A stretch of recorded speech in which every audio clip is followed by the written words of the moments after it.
Bismillahirrahmanirrahim. Assalamualaikum warahmatullahi wabarakatuh.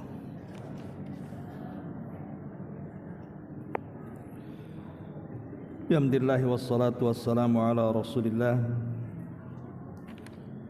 wa ala alihi wa sahbihi wa mawalah wa la hawla wa la quwata illa billahi wa ba'du. Alhamdulillah, segala puja dan puji hanya milik Allah subhanahu wa ta'ala. Salawat dan juga salam kita hadiahkan kepada Rasul kita Nabi besar Muhammad sallallahu alaihi wa ala alihi wasallam. Baik, kita akan lanjutkan kajian kita, masih membahas kitab 175 Jalan Menuju Surga Allah Subhanahu wa ta'ala. Dan kita sudah masuk pada halaman 94 pada poin 43, di mana di antara amalan yang bisa memasukkan kita ke surga adalah dengan mencintai surah Al-Ikhlas. Baik, kita baca dulu baru kita jelaskan. An Anasin radhiyallahu anhu anna rajulan qala ya Rasulullah inni uhibbu hadhihi surata qul huwallahu ahad faqala inna hubbaka iyyaha yudkhilukal jannata. Dari Anas bin Malik radhiyallahu an bahwasanya ada seorang laki-laki berkata, wahai Rasulullah, sesungguhnya aku mencintai surat ini. Maksudnya Qul huwallahu ahad, suratul Ikhlas. Beliau sallallahu alaihi wasallam menjawab, sesungguhnya rasa cinta dirimu terhadap surat itu dapat memasukkan kamu ke dalam surga. Kemudian poin yang ke-44 karena terkait juga, Nabi sallallahu alaihi wasallam bersabda, man qara'a qul huwallahu ahad 10 marratin banallahu lahu baitan fil jannah. Barang siapa yang membaca qul huwallahu ahad 10 kali, niscaya Allah akan bangunkan untuknya sebuah istana di surga. Baik, ma'asyiral muslimat yang dimuliakan Allah subhanahu wa ta'ala, surat Al-Ikhlas ini atau surat Qul huwallahu ahad, ulama menyebutnya dengan surah Al-Ikhlas. Dan di dalam Al-Quran Al-Karim surah Al-Ikhlas itu ada dua. Pertama Qul ya ayyuhal kafirun, dan yang kedua Qul huwallahu ahad. Ini dua surat yang disebut dengan suratul Ikhlas. Makanya dua surat ini selalu digandengkan oleh Nabi sallallahu alaihi wasallam di dalam beberapa salat sunnah.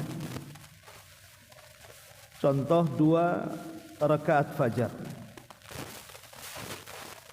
Nabi mensyariatkan kalau ibu salat 2 rakaat fajar, salat sebelum subuh,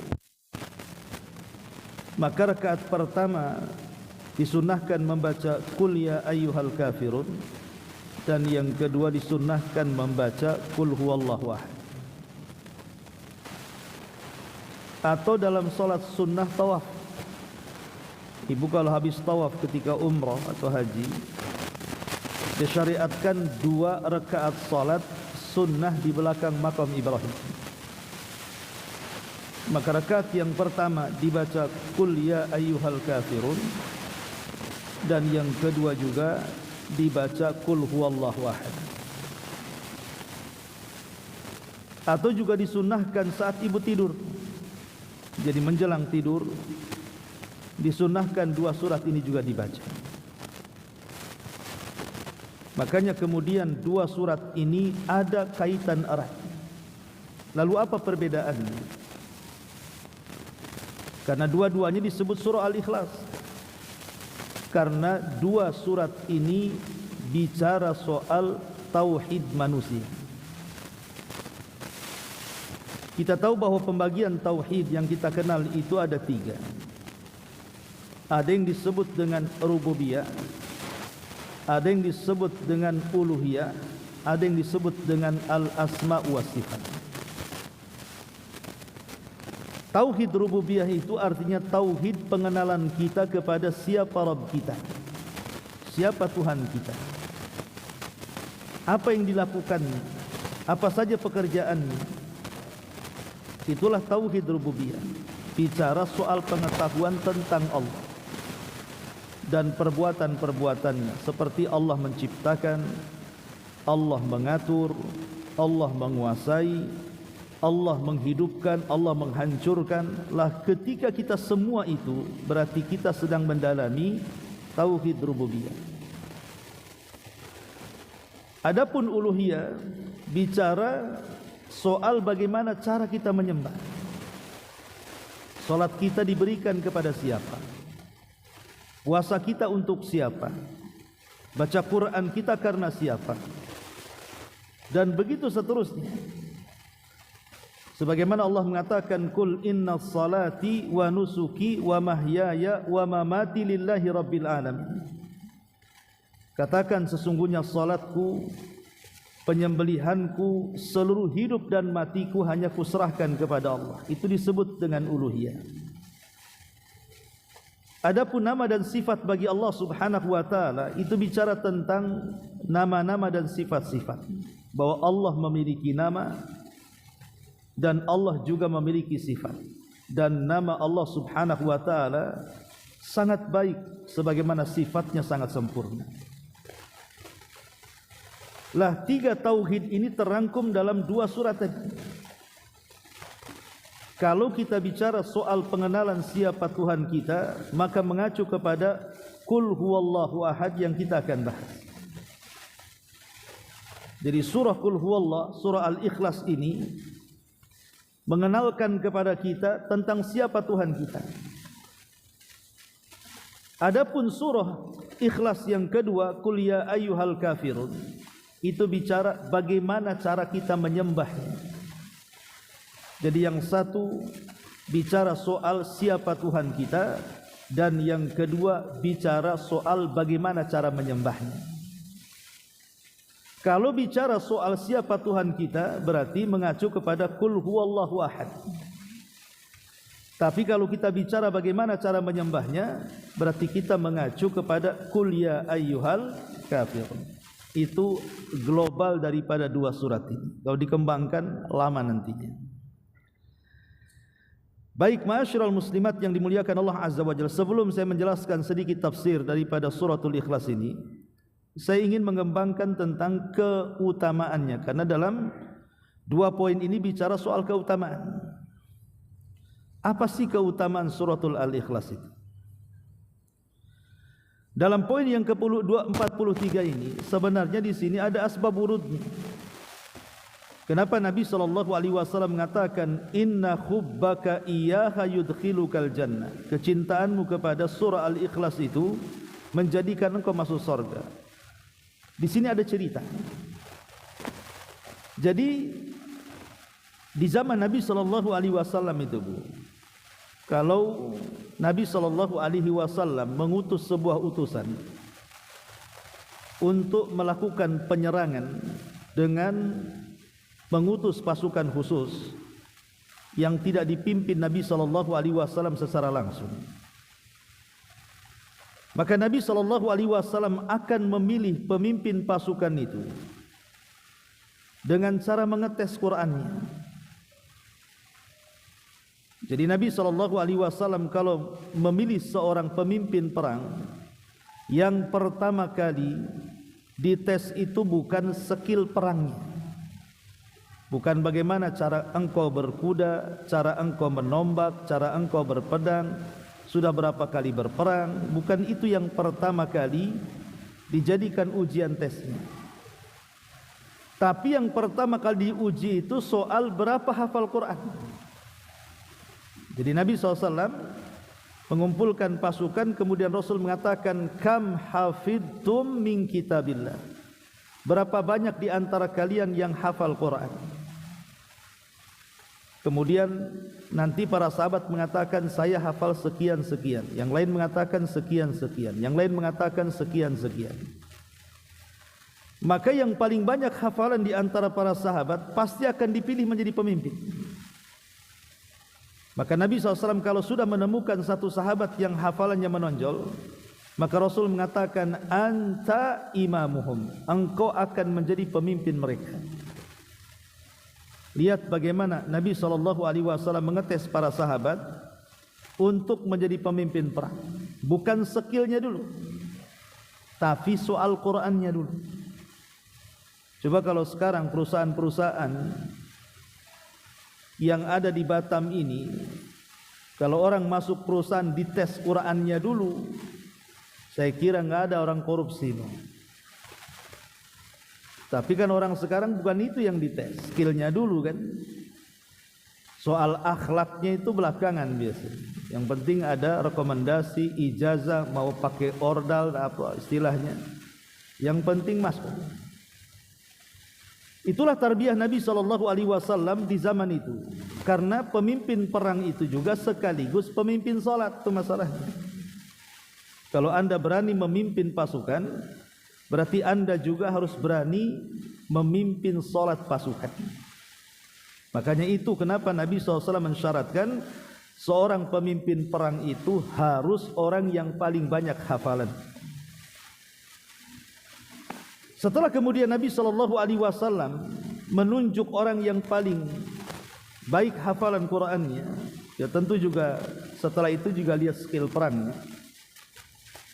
Barulah Nabi SAW memberangkatkan pasukan itu. Sampai ada satu kisah, ada sebuah pasukan yang dipimpin oleh pemimpin yang ditunjuk langsung Nabi SAW karena dianggap paling banyak hafalannya saat berangkat perang. Dan saat tiba waktu sholat, terutama surat-surat yang dijaharkan seperti maghrib, isya dan subuh, ini imamnya atau pemimpin perangnya kalau jadi imam itu selalu yang dibaca qul huwallah. Sholat maghrib rakaat pertama Al-Fatihah qul huwallah, nanti rakaat yang kedua Al-Fatihah qul huwallah lagi, nanti datang isya gitu lagi. Rakaat pertama Fatihah, rakaat dengan qul huwallah, rakaat kedua Fatihah dengan qul huwallah, subuh gitu lagi. Jadi sepanjang peperangan imam ini selain dia memimpin perang, dia juga memimpin salat yang dibaca asik qul huwallah saja. Persis kayak ibu, asik qul huwallah saja kalau salat itu. Ya. Jadi pasukan ini jenuh jadinya. Kok aneh Nabi ini memilih orang yang paling banyak hafalannya, tapi kalau jadi imam asykulhu terus. Proteslah ini pasukan ini. Kemudian mengatakan, wahai imam, bukankah engkau dipilih karena banyak hafalan? Apa engkau tidak punya hafalan kecuali qul huwallah? Imamnya malah marah dan mengatakan, aku akan tetap membaca surat itu. Kalau engkau ingin menjadi makmumku silahkan, kalau engkau ingin buat jamaah sendiri silahkan. Aku tidak maksa kalian. Ya namanya pemimpin harus ditaati. Mau tidak mau pasukan ya harus ikut Nabi. Sebagaimana Nabi sudah memilih seseorang, ya harus diikuti orang ini. Ketika kemudian selesai tugas dilaksanakan para sahabat, mereka pulang ke Madinah.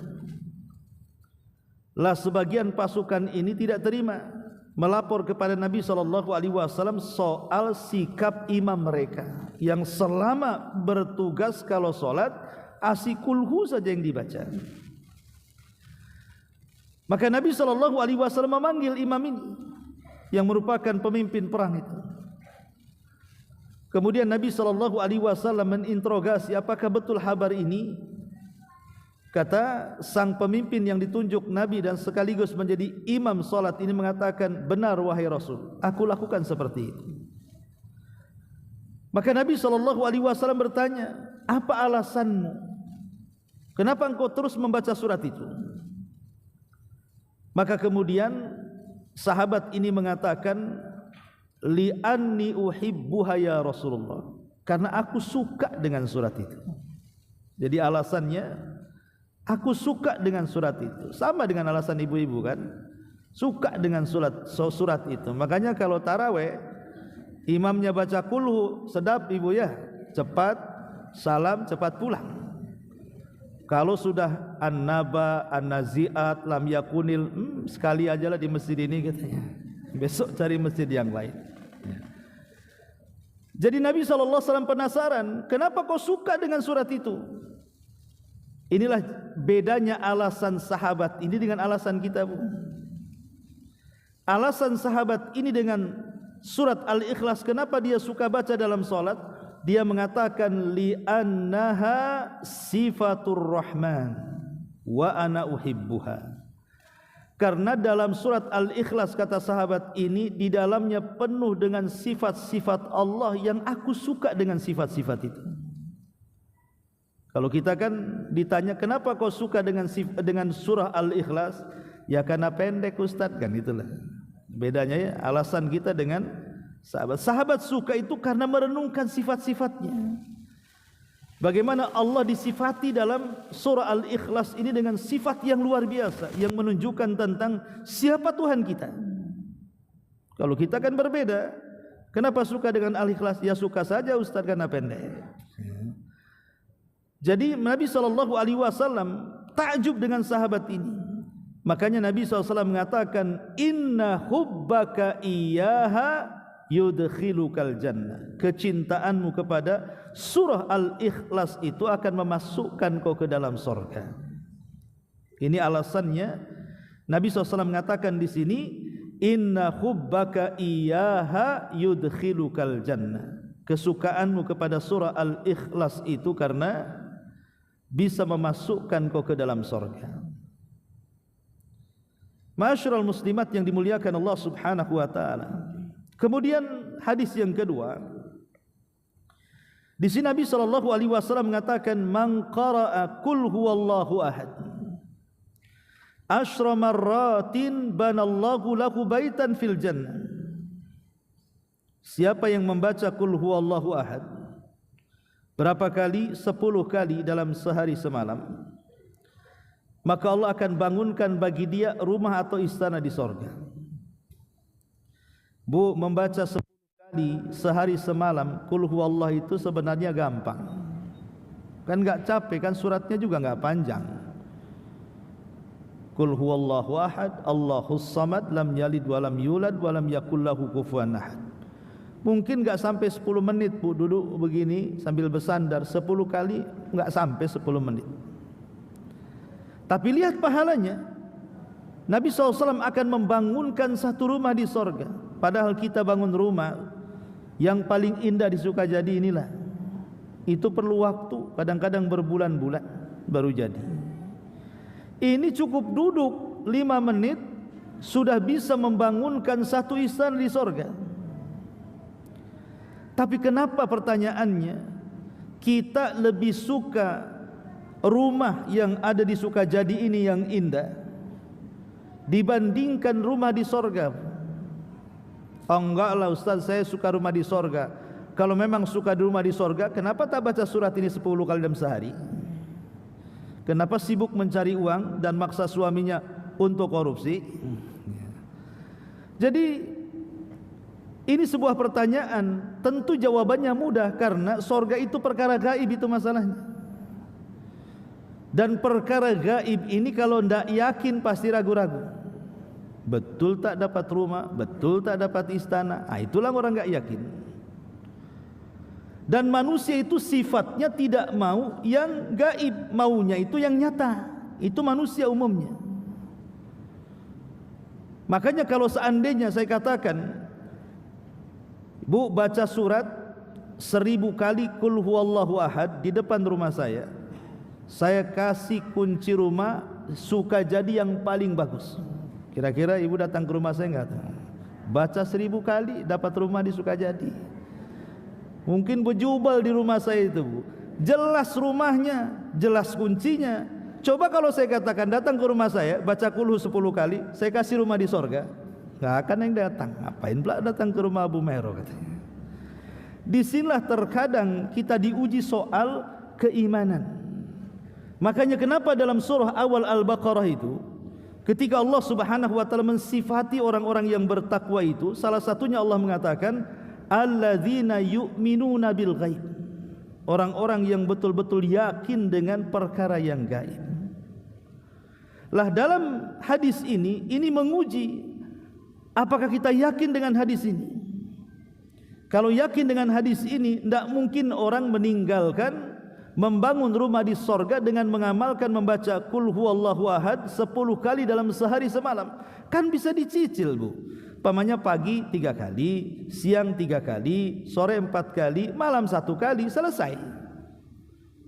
Kan tidak harus kemudian sekali duduk 10 kali. Itu pun sebenarnya bisa kita lakukan dengan cepat.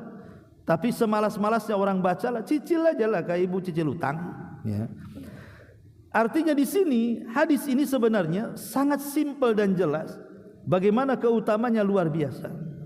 Bahkan lebih daripada itu, ada sebuah hadis. Jadi satu hari Nabi SAW sedang duduk bersama Abu Hurairah radhiyallahu anhu. Entah dari kegelapan malam ada orang yang membaca surah Al-Ikhlas, tidak tahu siapa dia, karena memang gelap di zaman itu, tidak ada lampu. Tiba-tiba Nabi SAW mengatakan kepada Abu Hurairah, wajabat, wajabat. Abu Hurairah radhiyallahu anhu heran, kenapa Nabi SAW mengatakan kalimat wajabat. Wajabat itu artinya wajib. Jadi Abu Hurairah bertanya, kenapa wahai Rasul engkau mengucapkan kalimat itu kepada orang yang membaca surah Al-Ikhlas, padahal engkau tidak tahu siapa dia, karena memang dia membacanya di kegelapan malam. Maka Nabi SAW mengatakan kepada Abu Hurairah radhiyallahu an, wajabat lahul jannah. Orang itu wajib masuk surga. Saking senangnya, Bu, Abu Hurairah radhiyallahu an dengan ucapan Nabi SAW, wajabat lahul jannah, orang yang membaca tadi wajib masuk surga.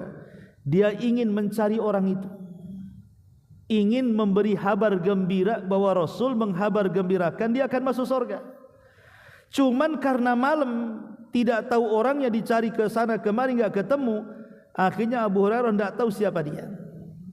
Tapi begitulah sifat para sahabat, kalau ada saudaranya senang ikut senang, karena ingin menghabarkan kan. Kalau kita kan tidak, kalau saudaranya senang sakit hati kita, ya. Tetangganya membeli sesuatu, mobil bagus, rumah pula bagus gitu, bukan datang ikut senang, malah ditanya itu kerjanya suaminya apa itu ya, kok bisa dia beli itu. Bukan kemudian ikut senang, malah diinterogasi pula dari mana duitnya. Lah ini kadang-kadang hasadnya kita ini kadang-kadang melampau. Padahal Nabi SAW mengajarkan hendaklah kita harus ikut senang bagi saudara kita yang senang. Sama ketika Nabi SAW bersama Abu Bakar Umar lewat di Masjid Nabawi, di balik tiang itu rupanya ada orang yang baca Quran. Suaranya bagus sekali. Jadi saking bagusnya Rasul mengatakan kepada Abu Bakar dan Umar, wahai Abu Bakar, Umar, tahukah kamu saat Jibril menurunkan wahyu kepadaku suaranya seperti apa? Kata Abu Bakar dan Umar, aku tidak tahu wahai Rasul, Allah wa Rasuluhu a'lam. Maka Rasul mengatakan, suaranya seperti orang yang sedang ngaji di balik tiang itu, katanya. Jadi Abu Bakar Umar ini penasaran siapa orang yang ngaji di balik tiang itu. Kok suaranya disejajarkan oleh Nabi dengan Jibril? Rupanya setelah dilihat dari kejauhan, dia adalah Ibnu Ummi Abdin, kunyah daripada Abdullah ibn Mas'ud radhiyallahu anhu. Pagi-pagi buta Umar itu datang ke rumah Ibnu Mas'ud. Maksudnya ingin menghabar gembirakan, selamat ya wahai Ibnu Mas'ud, Nabi sallallahu sudah mensejajarkan suaramu dengan suara Jibril. Tapi raut muka Ibnu Mas'ud seolah-olah biasa saja. Ketika kemudian Umar mengatakan, kenapa kau tak senang? Kata Ibnu Mas'ud, kau telat, Abu Bakar tadi baru datang, katanya. Ngasih tahu dengan perkara yang sama. Begitu sahabat berlomba-lomba, kalau ada saudara kita mendapatkan nikmat, berbondong-bondong ngasih semangat gitu, bukan malah curiga. Lah itulah hebatnya hati para sahabat, tidak ada dengki, tidak ada hasad. Balik kepada tema di sini, bahwa surah Al-Ikhlas ini adalah surat yang siapapun mencintai surat ini dan memahami makna-maknanya, apalagi sampai mengamalkannya, maka dijamin masuk surga. Lebih daripada itu, ulama ketika mengatakan di antara nama-nama surah Al-Ikhlas adalah disebut dengan suratus syifa.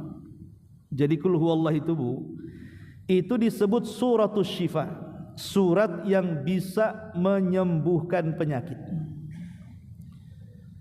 Artinya kalau seandainya kita ini mau menyembuhkan penyakit, kita bisa menjadikan surat ini salah satu daripada surat ruqyah. Ambil umpamanya segelas air putih, kemudian kita baca Al-Fatihah, kita baca Qul a'udzu birabbin nas, kita baca Qul a'udzu birabbil falaq, kita baca Qul huwallahu ahad, kemudian kita kasih minum, itu sudah jadi obat itu. Kan simpel sebenarnya, tapi syaratnya harus yakin, Bu.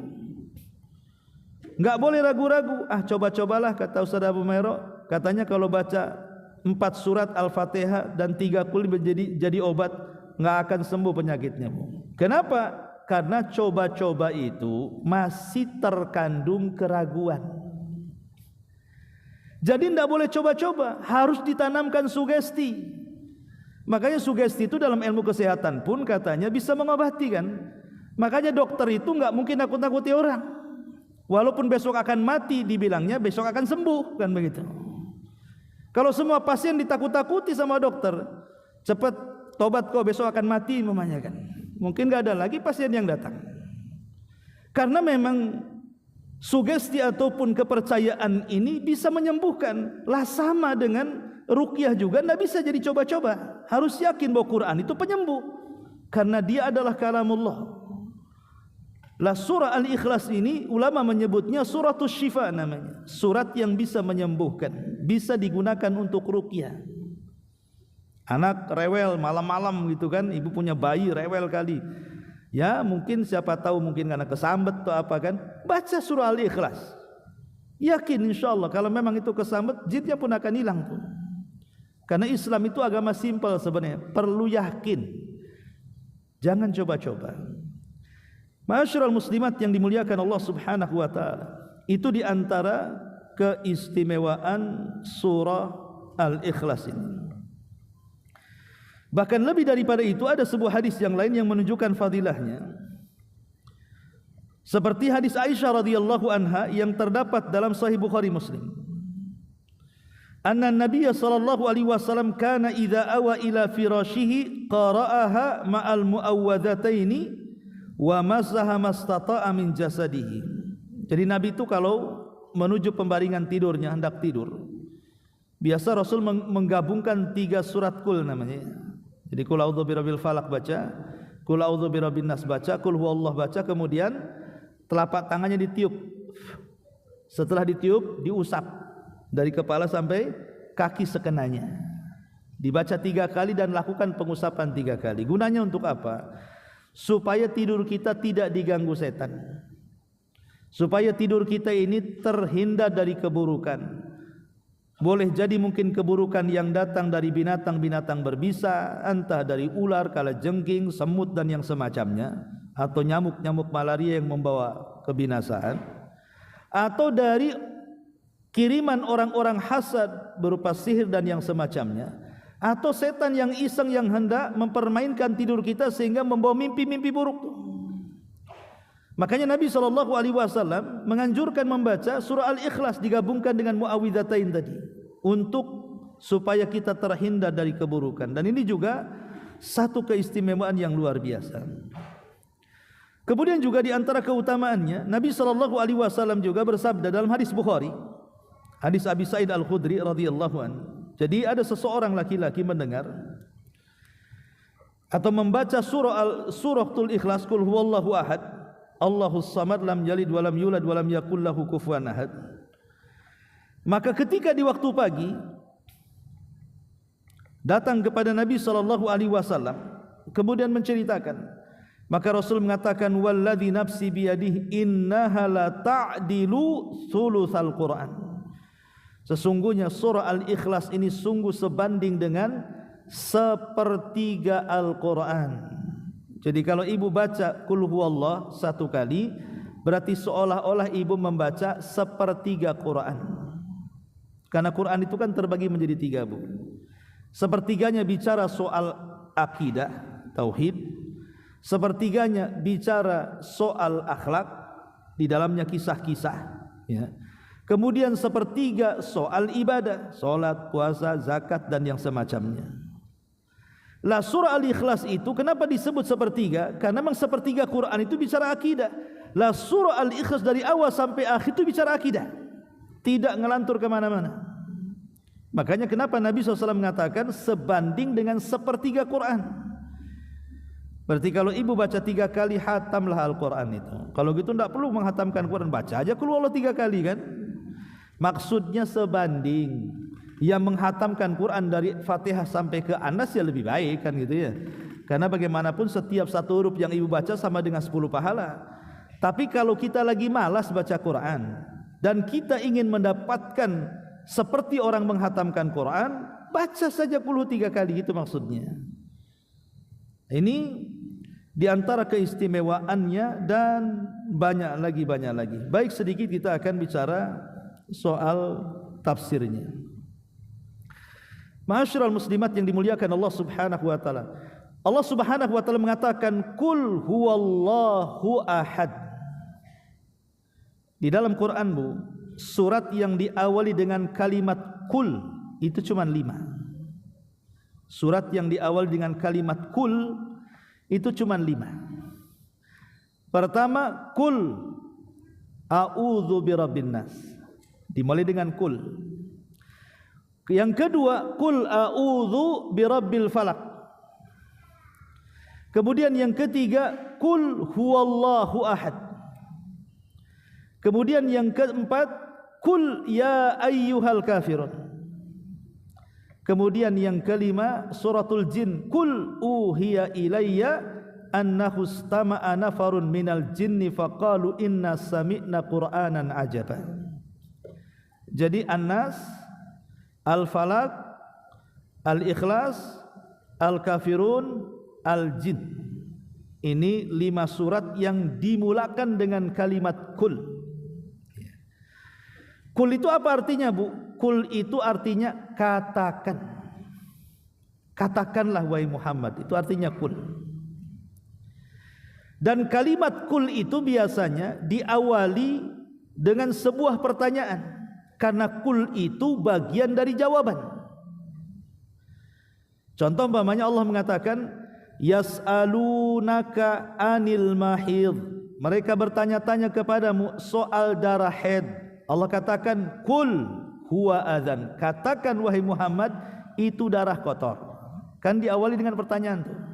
Ya. Yas'alunaka madza yunfikun. Mereka bertanya-tanya, kalau saya punya harta kemana saya infakkan?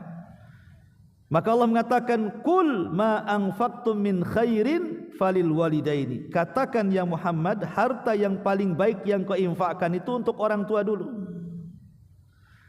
Yas'alunaka anil ahillah Qul hiya mawaqitu linnasi wal hajj. Mereka bertanya-tanya soal bulan sabit. katakan ya Muhammad, bulan sabit itu untuk penentuan waktu manusia dan waktu haji. Dan begitu seterusnya. Kalimat kul itu biasanya sebagai jawaban dari sebuah pertanyaan. La kul huwallahu ahad, Allahus samad, lam yalid walam yulad walam yakul lahu kufuwan ahad ini pun adalah jawaban dari sebuah pertanyaan. Orang-orang musyrik itu, Bu, orang-orang musyrik Arab, mereka itu memiliki sesembahan. Sesembahan mereka itu dikenali siapa orang tuanya, dari mana asal keturunannya. Contoh umpamanya, di antara berhala-berhala jahiliyah itu kan ada namanya Lata, Uzza, Manat, Khubal dan yang semacamnya, Saif, Nailah, banyak nama-nama berhala yang ada di zaman jahiliyah. Contoh saja Lata. Ada namanya berhala Lata. Lata ini sejarahnya itu kan diambil dari kalimat Lata yalutu, artinya mengadon roti. Karena si Lata ini sebelum menjadi berhala yang disembah, semasa hidupnya dia orang saleh, orang baik. Jadi kalau datang musim haji, dia selalu mengadon roti, kemudian membuat makanan dan dibagi-bagikan secara gratis kepada jemaah haji. Dan begitulah setiap tahun dia suka menyumbang hartanya untuk memberi makan jemaah haji. Setelah meninggal si Lata ini, akhirnya kemudian dibuat patung. Setelah dibuat patung, dijadikan berhala, kemudian disembah, jadilah patung Lata. Lah mereka tahu siapa Lata ini ke semasa hidupnya, siapa orang tuanya, siapa bapaknya, siapa ibunya, siapa kakeknya, siapa kabilahnya, mereka tahu. Sehingga kemudian ketika Rasul datang, kemudian membawa ajaran baru bahwa sesembahan yang kalian sembah itu tidak benar. Sesembahan yang benar itu adalah sesembahan yang aku sembah, kata Rasul. Jadi mereka bertanya-tanya kepada Rasulullah itu. Di antara pertanyaannya adalah, kalau memang Tuhanmu benar, unsub lana rabbak, ceritakan, sifatkan Rabbmu seperti apa. Ibnu man, anak siapa dia? Ummu man, ibunya siapa dia? Abu man, bapaknya siapa dia? Jadi orang-orang musyrik bertanya kepada Rasul tentang Tuhan yang kita sembah. Itu anaknya siapa? Ibunya siapa? Bapaknya siapa? Nabi terdiam ketika ditanya itu, karena mereka mengkiaskan dengan Tuhan-Tuhan mereka yang dikenal siapa ibu bapaknya. Maka ketika Nabi SAW terdiam, disinilah turun suratul Ikhlas sebagai jawabannya. Kul, katakan wahai Muhammad, siapa Tuhanmu? Qul huwallahu ahad. Dia adalah Allah yang ahad, yang esa. Qul huwallahu ahad, Allahus samad. Di mana semua manusia bergantung kepada yang esa ini. Lam yalid wa lam yulad. Lam yalid wa lam yulad artinya Tuhanmu tidak punya anak, Tuhanmu tidak punya pasangan, Tuhanmu tidak punya ibu, Tuhanmu tidak punya bapa. Itu artinya lam yalid wa lam yulad. Jadi yang esa tadi itu, dia tidak punya anak, dia tidak punya pasangan, dia tidak punya ibu, dia tidak punya ayah. Walam yakul lahu kufuwan ahad, dan tidak ada yang sebanding dengan dia. Jadi suratul Ikhlas ini dari sebuah pertanyaan orang-orang jahiliyah ketika mau mengkiaskan, apakah Tuhanmu ya Muhammad sama dengan Tuhan kami, gitu maksudnya. Punya bapak, punya ibu. Maka Rasul diam sampai turun surah ini, bahwa Tuhan kita ini esa. Di sini Allah mengatakan kul huwallahu ahad. Katakan ya Muhammad, dia adalah ahad. Dalam bahasa Arab ada ahad, ada wahid. Wahid, isnin, salasa, arba, khamsa dan begitu seterusnya. Apa bedanya ahad dengan wahid? Kalau diterjemahkan secara bahasa Indonesia, ahad itu artinya esa, wahid itu artinya satu. Lalu apa bedanya esa dengan satu? Kalau esa itu tidak ada bilangan setelah dan sesudahnya. Tapi kalau satu pasti ada bilangan setelah dan sesudahnya. Sebelum satu kosong, setelah satu dua, kan begitu Bu ya? Tapi kalau esa, sebelum esa apa Bu? Kosong esa, setelah esa dua esa, kan gitu. Kan tidak mungkin. Ya esa kan tunggal ya. Itulah bedanya dengan kalimat ahad dengan wahid. Ahad itu sebelum dan sesudahnya tidak ada. Allah ya Allah gitu maksudnya. Makanya ketika para ulama menjelaskan kalimat ahad, maksudnya ahadun fi dzatihi wa wahidun fi sifatihi. Ahadun fi dzatihi wa wahidun fi sifatihi. Ahad dalam zatnya, esa dalam zatnya gitu. Satu dalam sifatnya. Esa dalam zatnya, satu dalam sifatnya. Tadi saya katakan kalau esa berarti tidak ada yang lain kecuali dia, karena sebelum dan sesudahnya tidak ada. Jadi esa zatnya cuma satu, tidak ada sebelum dan sesudahnya. Tetapi kalau bicara soal sifat, wahidun fi sifatihi. Kenapa kalimat wahid? Karena sifat Allah bukan satu, banyak. Sifat Allah itu banyak, tapi sifat yang banyak ini kembali kepada yang esa. Di mana antara sifat dan zat Allah itu, sifat dan zat Allah itu pasti sama. Karena kembali ke yang satu. Beda dengan manusia. Terkadang antara zat dan sifatnya berbeda. Contoh umpamanya, kita ini dikatakan pemaaf atau suka mengampuni. Berapa lama ibu menjadi pemaaf coba? Satu kali ada orang berbuat salah, ialah ibu maafkan. 2 kali ibu maafkan. 3 kali ibu maafkan. 4 kali mustahil ibu maafkan. Kurang ajar dia, udah banyak salah minta maaf, tak mungkinlah saya maafkan kan. Ibu memberikan bantuan, 1 hari minta ibu kasih, ada lagi minta ibu kasih, 5 kali minta, lama-lama digembok kunci ibu tuh. Apain pula minta-minta terus? Karena sifat kita ini terkadang berubah-ubah, zat kita juga berubah-ubah gitu. Tapi Allah tidak. Selama pengampun, selamanya akan tetap pengampun. Selama pemberi, selamanya akan tetap pemberi. Itulah makna ahad di sini. Qul huwallahu ahad. Kemudian Allahus samad. Samad itu artinya semua manusia bergantung kepada Allah dan Allah tidak bergantung kepada manusia. Kalau kita yakin Allah itu samad, disinilah letak ketenangannya. Sebab apa? Kalau orang meletakkan kalimat samad dalam hati, pasti akan tenang seumur hidupnya, baik dalam keadaan susah ataupun senang, dalam keadaan sehat ataupun sakit. Kenapa? Karena dalam hatinya ada tempat bergantung zat yang maha kuat segala-galanya. Karena kalau bergantung kepada makhluk, seberapa sih kekuatan makhluk itu, Bu? Ibu punya saudara umpamanya kan, ataupun ibu hendak punya masalah, membayar pengacara. Wah, pengacara kondang di Indonesia yang banyak cincinnya itu umpamanya ya. Sekali kena stroke, Bu, pelet tak bisa ngomong.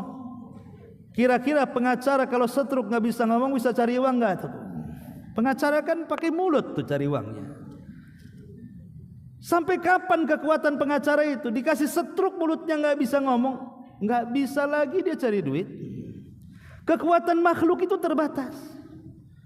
Pamannya kita punya pejabat, entah di kepolisian, entah di anggota dewan, di apa, sekali purna selesai. Nggak bisa lagi kita bergantung kepada mereka. Kekuatan makhluk itu terbatas. Makanya orang yang bergantung kepada makhluk, ketenangannya juga terbatas.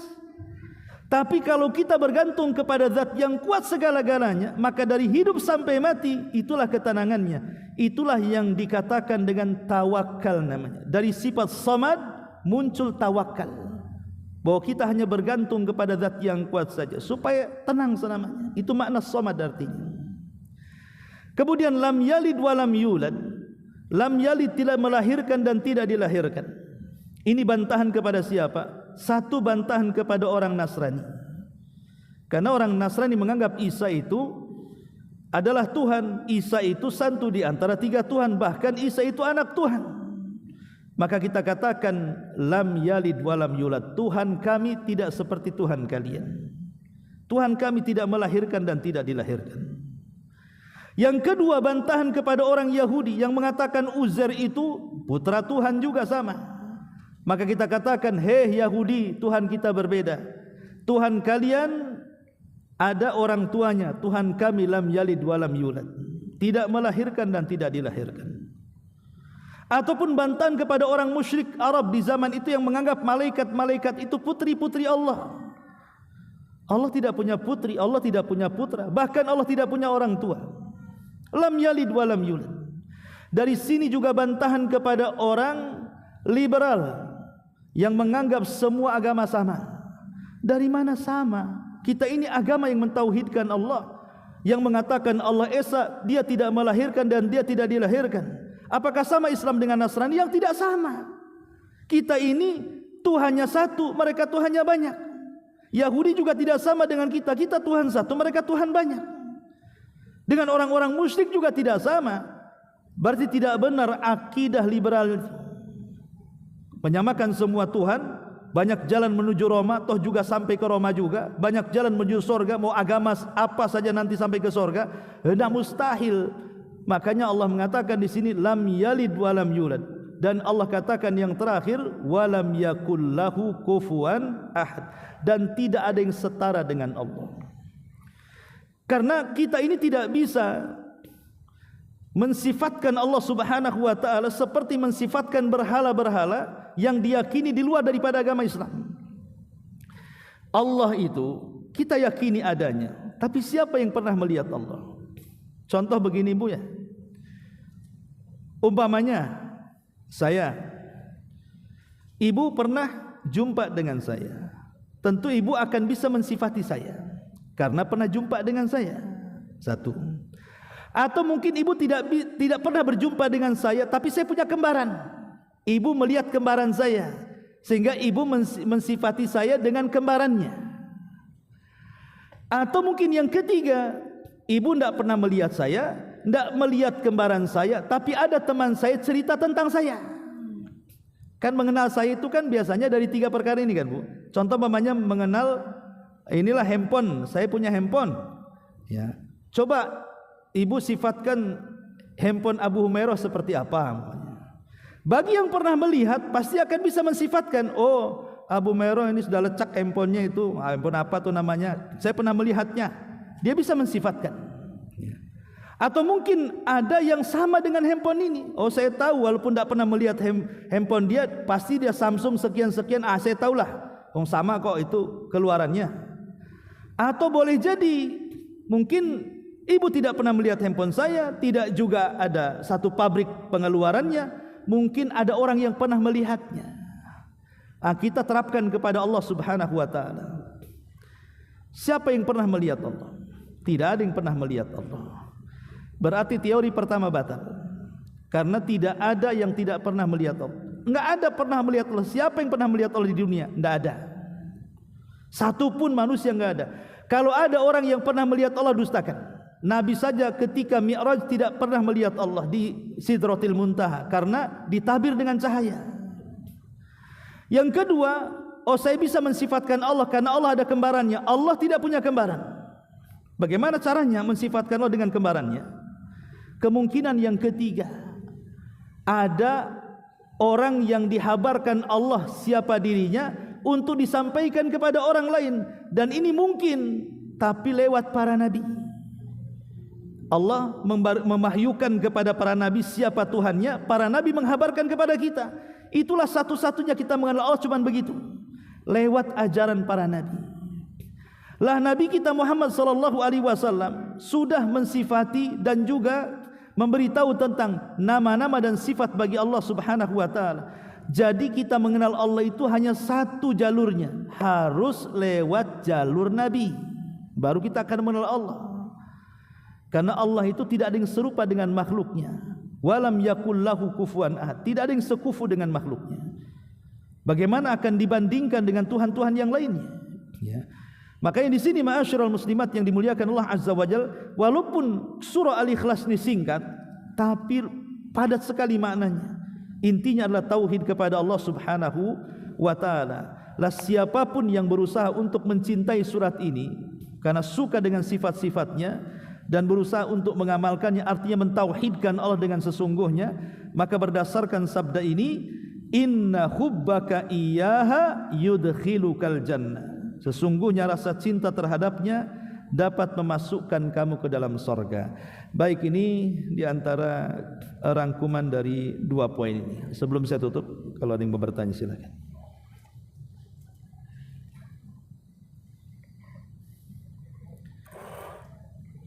Baik, tidak ada, kita tutup. Subhanakallah bihamdika asyhadu an la ilaha illa anta astaghfiruka wa atubu ilaik. Allahu ta'ala alam. Assalamualaikum warahmatullahi wabarakatuh.